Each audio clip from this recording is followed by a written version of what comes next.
ఈ వీడియోలో ఇద్దరు పెద్ద పెద్ద హీరోల సినిమాల అప్డేట్ అయితే తీసుకొచ్చాను. వాటి గురించి మాట్లాడుకునే ప్రయత్నం చేద్దాం. తెలుగు ఇండస్ట్రీలోనే top heroes. First of all, Prabhas అనే స్పిరిట్ మూవీ ఎప్పుడు మొదలవుతుంది? అసలు ఈ మూవీలో స్పెషల్ ఏంటి? దీని గురించి మాట్లాడుకుందాం. డైరెక్టర్ నెల్సన్ ఎన్టీఆర్తో సినిమా అయితే ఖరారైంది. ఈ సినిమా అసలు ఎప్పుడు మొదలవచ్చు? దీని గురించి క్లారిటీగా మాట్లాడుకునే ప్రయత్నం చేద్దాం. ఫస్ట్ ఆఫ్ ఆల్, ఇండియాలోనే బిగ్గెస్ట్ మూవీ ఏంటంటే ఇప్పుడు ప్రభాస్ అనే స్పిరిట్ మూవీ. అది ఎందుకంత స్పెషల్ అంటే సందీప్ రెడ్డి వంగ అటువైపు. సందీప్ రెడ్డి వంగ ఒక స్టోరీ రాశారు అంటే దాంట్లో ఒక పర్సన్ది, అంటే ఇప్పుడు అర్జున్ రెడ్డి చూసుకోండి, అలాగే యానిమల్ మూవీ చూసుకోండి. దాంట్లో ఇప్పుడు రణధీర్ కపూర్ క్యారెక్టర్, అర్జున్ రెడ్డి క్యారెక్టర్ ఎలా ఉంటుంది, ఏ రకంగా ఉంటుంది, ఆ రకమైన కైండ్ ఆఫ్లో. అదే కాకుండా ఒక రూత్లెస్ కాప్ క్యారెక్టర్ అంటే ఇప్పుడు దాకా మనం చూడలేదు ప్రభాస్ అనేది. అలాంటి పవర్ఫుల్ క్యారెక్టర్లో మన ప్రభాస్ అనేది తీసుకున్నాడు సందీప్ రెడ్డి వంగ. అది మెయిన్ హైలైట్ అని చెప్పొచ్చు. అదే కాకుండా ఇంకో విషయం ఏంటంటే సందీప్ రెడ్డి వంగ అసలు ఏ మూవీకైనా సరే, ఇప్పుడు రాజమౌళి గారు చూసుకోండి, ఒక మూవీకి దాదాపు 3 సంవత్సరాల దాకా టైం తీసుకుంటాడు. అదే కాకుండా బిగ్ బడ్జెట్ అని చెప్పొచ్చు. అయినా సరే ఆయన సినిమాలు బ్లాక్ బస్టర్ అవుతాయి. కాకపోతే వీటిని తిరగరాసిలా సందీప్ రెడ్డి వంగ చాలా తక్కువ టైంలోనే ఊహించిన విధ్వంసం క్రియేట్ చేశాడు యానిమల్ మూవీతో. యానిమల్ మూవీ చూసారా, దాదాపు 900 కోట్లు కొట్టింది. ఇది మామూలు విషయం కాదు. చాలా ఎక్కువ ప్రమోషన్ కూడా చేయలేదు సందీప్ రెడ్డి వంగ. అలాంటి డైరెక్టర్ మ్యూజిక్ విషయంలో అసలు నాకు తగ్గరు. మ్యూజిక్ అయితే రెడీ అవుతుందంట. అయితే ఈ మూవీ ఎప్పుడు మొదలవుతుంది అంటే మే నెలలో, 2025 మే నెలలో. ఇప్పటికే చాలా లేట్ అయింది చెప్పాలి అంటే. దాదాపు ఈ మూవీ జనవరిలో షూటింగ్ స్టార్ట్ అవ్వాలి, కానీ ఎందుకు లేట్ అయిందంటే ఇప్పుడు రాజసా మూవీ షూటింగ్ స్లో అయింది భయ్య, పోస్ట్ పోన్ అయింది చెప్పాలి అంటే. దాని తర్వాత ఫౌజీ మూవీ ఇప్పుడైతే రాదు. అలా ఎందుకు రాదు అంటే ఇప్పుడు రాజసా మూవీ తర్వాత ఫౌజీ మూవీ దాదాపు 2026లోనే వస్తుంది.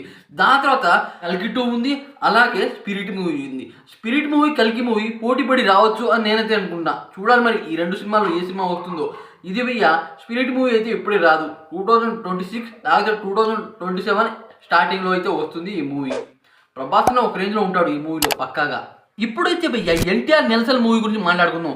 నెల్సన్ డైరెక్టర్ నాకు తెలిసి అసలు ఎవరికి తెలియదు. ఎందుకంటే జైలర్ మూవీకి ముందు ఆయన అసలు పాపులారిటీ కాదు, తమిళ్లోనే చాలామందికి తెలియదు ఆయన. కానీ జైలర్ మూవీలో అనిరుద్ధ్ ఇచ్చిన మ్యూజిక్కి ఒక రేంజ్లో పడింది ఆయనకి. క్రేజ్లు కానీ అన్ని రకాలుగా అనమాట ఆయనకి బాగా కలిసి వచ్చింది జైలర్ మూవీ. ఇప్పుడు జైలర్ పార్ట్ 2 అయితే వస్తుంది. ఈ పార్ట్ 2 మీద హ్యూజ్ ఎక్స్పెక్టేషన్స్ అయితే ఉన్నాయి. ఎందుకంటే బాలీవుడ్లోనే ఉంది, టాలీవుడ్లోనే ఉంది, అలాగే తమిళ ఇండస్ట్రీలో ఉంది. అయితే వీళ్ళ కాంబినేషన్లో ఎన్టీఆర్ ఇప్పుడైతే దిగిపోతున్నాడు. ఈ మూవీ ఎప్పుడు స్టార్ట్ అవుతుంది అంటే ఇప్పుడే రాదు భయ్య, 2027లోనే స్టార్ట్ అవుతుంది. ఈ మూవీలో అనిరుద్ధ పక్కాగా అయితే మ్యూజిక్ డైరెక్టర్ అయితే ఉంటాడు. అదే కాకుండా మన ఎన్టీఆర్ అంటే మామూలు హీరో కాదు భయ్య.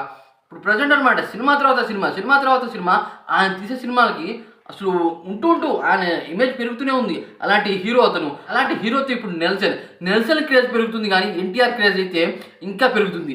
నెల్సన్ అంటే డైరెక్టర్ వైజ్గా అతని కెరీర్ పెరుగుతుంది, కానీ ఎన్టీఆర్ అనమాట పెరుగుతూనే ఉంటుంది ఎప్పటికప్పుడు.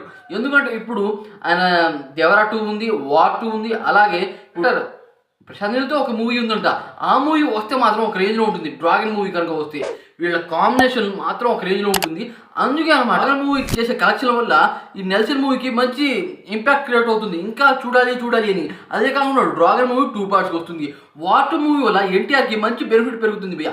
ఎందుకంటే బాలీవుడ్ అంటే చిన్న ఇండస్ట్రీ ఏం కాదు, వాళ్ళు అనమాట ఇంగ్లీష్లో కూడా మంచి ప్రమోషన్ చేస్తారు. హాలీవుడ్ రేంజ్లో ఉంటాయి వాళ్ళ సినిమాలు. దానివల్ల తమిళ ఇండస్ట్రీ కూడా పెరిగే అవకాశం ఉంది ఎన్టీఆర్ వల్ల. ఇదైతే పక్కా. 2 సినిమాల్లో మీరు ఏ సినిమా కోసం వెయిట్ చేసినారో డెఫినెట్గా కామెంట్ చేసి